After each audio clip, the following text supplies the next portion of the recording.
Patayin mo si BBM, si Lisa Araneta, at si Martin Romualdez. Gusto ko, ang dalhin yung ulo niya ba?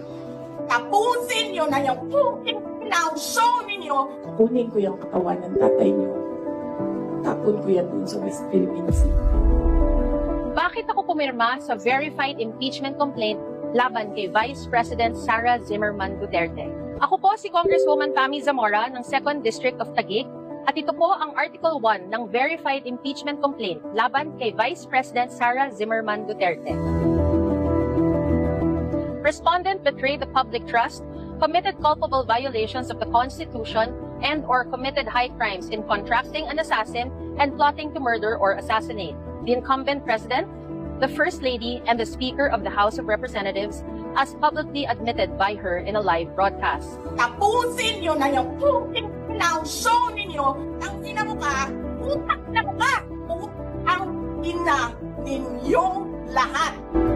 Tulad ng naramdaman ng maraming Pilipino nung una kong napanood si Vice President Sara Duterte. May kinausap na ako na tao. Sinabi ko sa kanya, kapag pinatay ako, patayin mo si BBM, si Lisa Araneta, at si Martin Romualdez. No joke. No joke. Nagdilin na ako, ma'am. Pag namatay ako, sabi ko, huwag ka tumigil ha, hanggang hindi mo mapatay sila. And then he said yes. Nagulat ako at natakot para sa ating mahal na presidente, sa kanyang First Lady, at syempre para kay Speaker Martin Romualdez. Malinaw na malinaw nung sinabi niyang paulit-ulit, no joke, no joke. Inulit pa nga nung reporter, tinanong nung reporter, sabi niya, but you already talked to a person, at ang sagot niya ay yes. So, but you already talked to a person? Yes. Do that Yes. in the event that you get killed? Yes. Yes. Para po sa amin dito sa Taguig, malinaw po ang sinabi ng Vice President.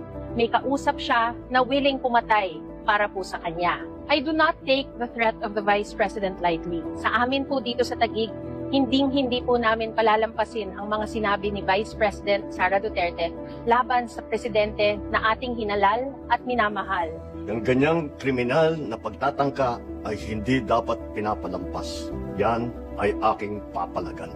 The Vice President of the Republic of the Philippines, Sara Duterte, admitted to contacting an assassin to kill President Ferdinand R. Marcos Jr., First Lady Luis Araneta Marcos, and myself.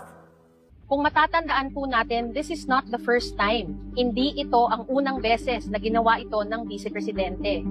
Sa isang press conference, siya mismo po ang nagsabi that she fantasized beheading the President. Imagine myself